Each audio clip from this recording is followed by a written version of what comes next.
Alright, hey guys, it is TsubakiSwagg and I'm coming to you with my review of Strike the Blood, episode 15, I want to say. I can't remember off the top of my head, but of course the episode number and name will be in this general area as always.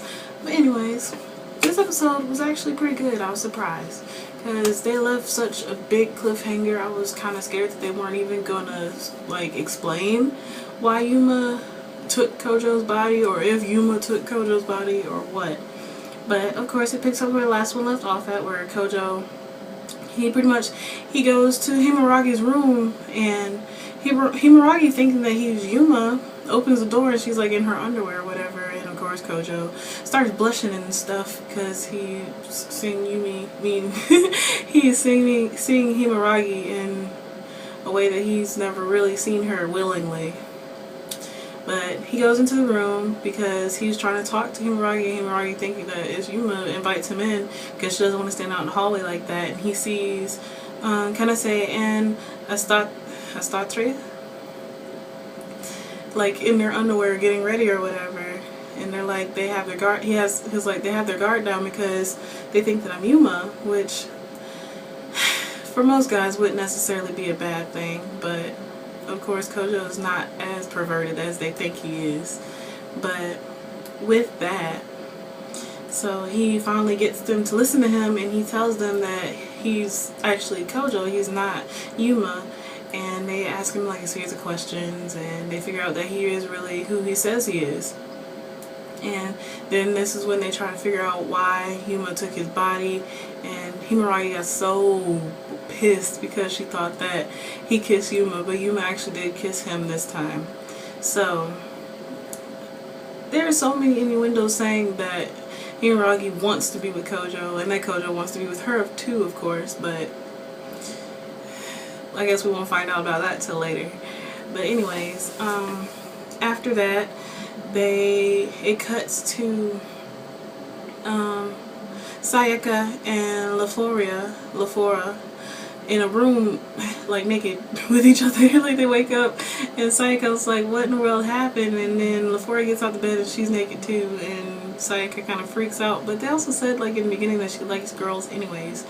But Sayaka freaked out, and Lafora was pretty much like, she said she took the liberty of taking her clothes off after she went to sleep so they wouldn't get wrinkled.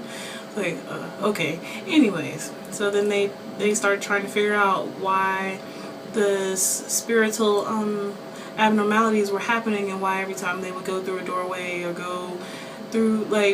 try to go somewhere, they would warp to a different area completely. And Sayaka was like, I have no idea why this is happening. And then they show Asagi, of course, working on the computer trying to figure out all these anomalies, and her little like cat thing on her computer is helping her, of course. And she pretty much figures out a way to fix the town so that way people aren't warping as much necessarily.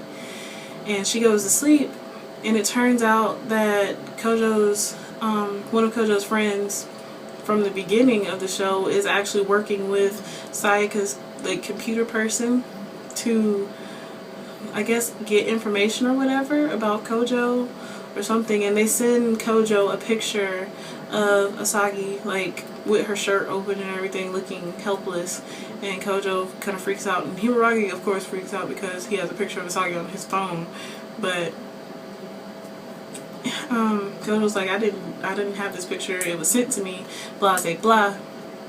And the friend sends him like pretty much a navigation of how to get to the gateway that they needed to get to, because it turns out that Yuma is the daughter of the witch of Nastoria, whom is locked in prison, and that's why she took his body, was to free her mother. And right when, well, the two witches that were sitting on top of the building from the last episode got interrupted by Dimitri, and when Dimitri was about to, well, when Octavia was about to attack Dimitri, Kojo, Yuma, comes out of nowhere and stops them, and then that's when he tells Dimitri that he is not in fact Kojo, that it is actually Yuma, and she's trying to set her mother free, so which is why she took Kojo's body. And then like Kojo, he eventually like goes through all the warps with Himuragi, and he gets to the gateway too, and they show like a flashback of Kojo and his sister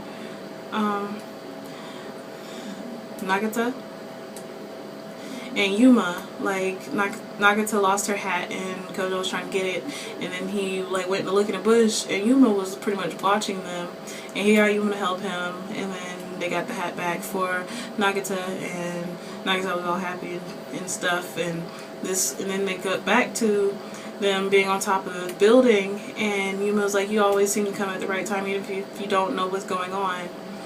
And they show like her looking at him and him looking at her, and then that was the end of the episode.